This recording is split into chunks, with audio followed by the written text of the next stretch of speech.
ഓർമ്മയുണ്ടാകുമല്ലോ പൂർണ്ണം കുമാർ സാഹു എന്ന BSF കോൺസ്റ്റബിളിനെ അന്ന് കസ്റ്റഡിയിലെടുത്തപ്പോൾ ഭാര്യ രജനി ആവശ്യപ്പെട്ടത് ഒരേ ഒരു കാര്യം മാത്രമാണ്, സേനാ വിഭാഗങ്ങളോട് തന്റെ ഭർത്താവിനെ സുരക്ഷിതനായി തിരികെ എത്തിക്കണം. എന്നാൽ ഈ വിഷയത്തിൽ രാഷ്ട്രീയ ഇടപെടലുകൾ അത് മമതാ ബാനർജിയുടെ ഭാഗത്തുനിന്ന് കോൺഗ്രസിന്റെ ഭാഗത്തുനിന്ന് ഒക്കെ പരാമർശങ്ങളായി പ്രതികരണങ്ങളായി നമ്മൾ ഇന്നലെ വരെ കണ്ടിരുന്നു. എന്നാൽ ആ സമ്മർദ്ദങ്ങൾക്കോ ആ പ്രതികരണങ്ങൾക്കോ ആ പരിഹാസങ്ങൾക്കോ ഒന്നും മറുപടി കൊടുക്കാതെ മോചന ശ്രമവുമായി മുന്നോട്ട് പോവുകയായിരുന്നു ഇന്ത്യ എന്ന് വേണ്ടേ മനസ്സിലാക്കാൻ. സുജിയ, തീർച്ചയായും കേന്ദ്ര സർക്കാർ ആയാലും BSF ആയാലും മറ്റ് സൈനിക വിഭാഗങ്ങളായാലും ഒക്കെ തന്നെ ഈ ഒരു നടപടിയുമായി മുന്നോട്ട് പോവുക തന്നെയാണ് ചെയ്തത്. ഏതായാലും നേരത്തെ സുജിയ ചൂണ്ടിക്കാണിച്ചതുപോലെ തന്നെ ഫ്ളാഗ് മീറ്റിംഗുകൾ പാകിസ്ഥാനുമായി നടത്തിയിരുന്നു.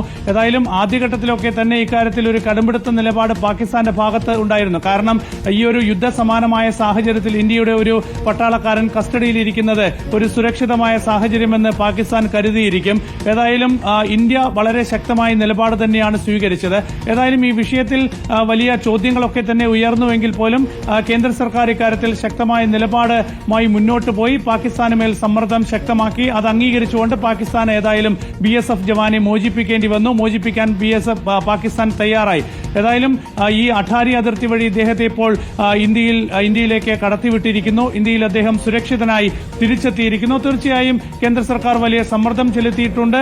BSF ശക്തമായ സമ്മർദ്ദം ചെലുത്തിയിട്ടുണ്ട്. BSFന്റെ ഉന്നത ഉദ്യോഗസ്ഥർ ഈ ഫ്ളാഗ് മീറ്റിൽ പങ്കെടുത്ത് അടിയന്തരമായി BSF ജവാനെ ഇന്ത്യക്ക് കൈമാറണം എന്ന ആവശ്യം ഉന്നയിക്കുകയും ചെയ്തു. ഏതായാലും അതിപ്പോൾ പാകിസ്ഥാൻ അംഗീകരിച്ചിരിക്കുകയാണ്. ഇപ്പോൾ ഒരു സംഘർഷ സാഹചര്യമില്ല. ഇന്ത്യക്കും പാകിസ്ഥാനും ഇടയിൽ താൽക്കാലിക വെടിനിർത്തൽ നിലവിൽ വന്നിരിക്കുകയാണ്. ആ ഒരു ധാരണയുമായി മുന്നോട്ട് പോകാൻ DGMO തല യോഗത്തിൽ തീരുമാനമായിരിക്കുന്നു. ഇനിയിപ്പോൾ വരുന്ന 16-ാം തീയതി ആയിരിക്കും അടുത്ത DGMO തല യോഗം എന്ന് അറിയുന്നു. അപ്പോൾ ഇപ്പോൾ എടുത്ത DGMO തല യോഗത്തിന്റെ അടിസ്ഥാനത്തിൽ അതിർത്തിയിലെ സൈനിക ബലമൊക്കെ തന്നെ കുറയ്ക്കാനുള്ള തീരുമാനം ഇന്ത്യ എടുത്തിട്ടൊക്കെയുണ്ട്. അപ്പോൾ ഒരു സംഘർഷ സാഹചര്യങ്ങൾ അയഞ്ഞ സാഹചര്യം കൂടി കണക്കിലെടുത്ത് ഏതായാലും പാകിസ്ഥാൻ ഈ സമ്മർദ്ദങ്ങൾക്ക് വഴങ്ങുന്നു. അതിന്റെ അടിസ്ഥാനത്തിലാണ് ഏതായാലും ഇപ്പോൾ ഇന്ത്യയുടെ BSF ജവാനെ ഇപ്പോൾ ഇന്ത്യക്ക് കൈമാറാനുള്ള തീരുമാനമെടുക്കുകയും ഇപ്പോൾ അട്ടാരി അതിർത്തി വഴി ഈ ജവാനെ ഇന്ത്യയിലേക്ക് കടത്തിവിടുകയും ചെയ്തിരിക്കുന്നത്. അട്ടാരി അതിർത്തി വഴി പാകിസ്ഥാൻ ഇപ്പോൾ BSF ജവാനെ മോചിപ്പിച്ചിരിക്കുകയാണ്. BSF ജവാൻ PK സാഹു ഏപ്രിൽ 23-നാണ് പഞ്ചാബിലെ ഫിറോസ്പൂരിൽ നിന്ന് അറിയാതെ അന്താരാഷ്ട്ര അതിർത്തി കടന്നത്. സുനിൽ, ഈ കാര്യത്തിൽ ഒരു സംഭവം കൂടി നമ്മൾ ഓർക്കേണ്ടതുണ്ടല്ലോ. ഇതേ രീതിയിൽ തന്നെ പാകിസ്ഥാനിലെ ഫിറോസ്പൂരിൽ മാത്രമല്ല അന്താരാഷ്ട്ര അതിർത്തിയിൽ ഉടനീളം ഈ നോമാൻസ് ലാൻഡിൽ അറിയാതെ അകപ്പെട്ടു പോകുന്ന പാകിസ്ഥാന്റെ ജവാന്മാരുണ്ട്. എന്നാൽ അവരെയൊക്കെ ഈ ഫ്ളാഗ് മീറ്റിംഗിൽ ഒരു സംഭാഷണം നടത്തി തിരികെ അയക്കുന്ന ഒരു പതിവാണ് നമ്മൾ കണ്ടുവന്നത്. എന്നാൽ പഹൽഗാമിന് ശേഷം അങ്ങനെയൊരു ഫ്ളാഗ് മീറ്റിംഗിനോ ഒരു നടപടിക്കോ തയ്യാറാകാതെ ഏകദേശം 3 ആഴ്ചയോളം നമ്മുടെ PK സാഹുവിനെ പാകിസ്ഥാൻ കയ്യിൽ വച്ചിരിക്കുകയായിരുന്നു. അത് അവരുടെ ഒരു തന്ത്രമായി കൂടി നമ്മൾ കാണുന്നില്ലേ?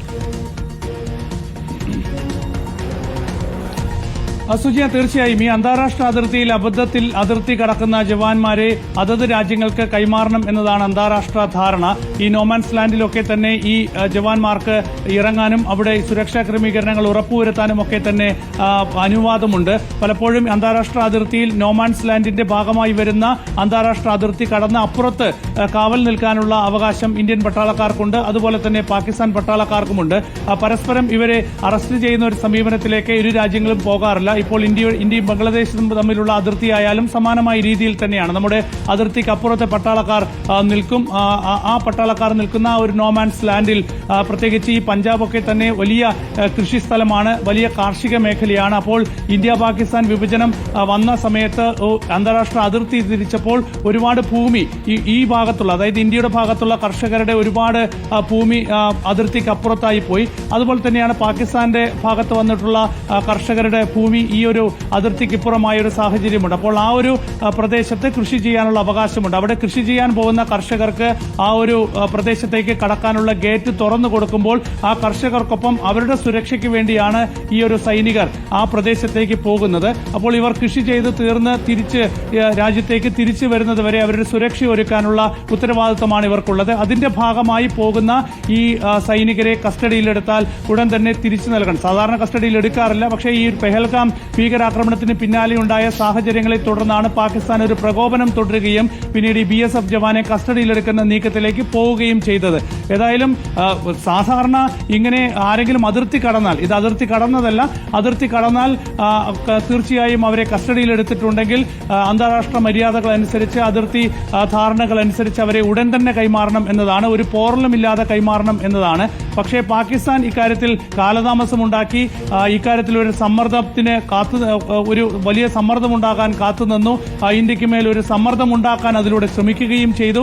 ഏതായാലും പെഹൽഗാം ഭീകരാക്രമണത്തിന് പിന്നാലെ വലിയ തിരിച്ചടി ഇന്ത്യ നൽകും എന്ന് പാകിസ്ഥാൻ മുന്നിൽ കണ്ടിരുന്നു. വലിയ പ്രഹരമുണ്ടാകും. അവിടുത്തെ മന്ത്രിമാരൊക്കെ തന്നെ അത് തുടർച്ചയായി പറയുന്നൊരു സാഹചര്യമായിരുന്നു ഈ ഓപ്പറേഷൻ സിന്ദൂറിന് മുമ്പ്. അപ്പോൾ അങ്ങനെ ഒരു പശ്ചാത്തലത്തിൽ ഒരു BSF ജവാനെ പിടിച്ച് കസ്റ്റഡിയിൽ വെക്കുകയായിരുന്നു പാകിസ്ഥാൻ. അങ്ങനെ കസ്റ്റഡിയിൽ വെച്ച് ഇന്ത്യക്കെതിരെ ഒരു സമ്മർദ്ദമുണ്ടാക്കാനാണെന്ന് പാകിസ്ഥാൻ ശ്രമിച്ചത്. പക്ഷേ അതൊന്നും ഇന്ത്യ ചെവിക്കൊണ്ടില്ല. വളരെ ശക്തമായി തന്നെ മുന്നോട്ട് പോയി. ഏതെങ്കിലും വിധത്തിൽ ഈ BSF ജവാന് എന്തെങ്കിലും ഒരു പോറൽ പാകിസ്ഥാൻ ഏൽപ്പിച്ചിരുന്നുവെങ്കിൽ അതിന്റെ ആഘാതം പാകിസ്ഥാന് കനത്തതായിരിക്കുമെന്ന കാര്യത്തിൽ യാതൊരു സംശയമില്ല. അക്കാര്യം പാകിസ്ഥാനും അറിയാം. ഏതായാലും അതുകൊണ്ട് തന്നെ പാകിസ്ഥാൻ ഇക്കാര്യത്തിൽ എന്തെങ്കിലും ഒരു കടുത്ത തീരുമാനത്തിലേക്ക് പോയില്ല. ഇന്ത്യയുടെ സമ്മർദ്ദത്തിന് പാകിസ്ഥാന് വഴങ്ങേണ്ടി വന്നു. ഏതായാലും നേരത്തെ ഈ ജവാന്റെ കുടുംബാംഗങ്ങൾ ഉന്നത ഉദ്യോഗസ്ഥരെ സമീപിച്ചപ്പോൾ സൈന്യം വളരെ കൃത്യമായി കുടുംബത്തിന് സന്ദേശം നൽകിയിരുന്നു. സുരക്ഷിതനായി ഇദ്ദേഹം ഇന്ത്യയിൽ തിരിച്ചെത്തും. ഏതായാലും സൈന്യം നൽകിയ ഉറപ്പ് പാലിക്കപ്പെട്ടിരിക്കുന്നു. ഇന്ത്യയുടെ സമ്മർദ്ദം, സൈന്യത്തിന്റെ സമ്മർദ്ദം, അതിനു മുമ്പിൽ പാകിസ്ഥാൻ കീഴടങ്ങിയിരിക്കുന്നു. അത് അംഗീകരിച്ചിരിക്കുന്നു. ഇപ്പോൾ ജവാനെ ഇന്ത്യക്ക് കൈമാറിയിരിക്കുന്നു. ഏതായാലും ഈ ഒരു അന്താരാഷ്ട്ര മര്യാദ ലംഘിച്ചുകൊണ്ടാണ് പാകിസ്ഥാൻ ഇത്രയും നാൾ ഈ ജവാനെ കൈവശം വെച്ചത് എന്ന കാര്യത്തിൽ യാതൊരു സംശയവുമില്ല.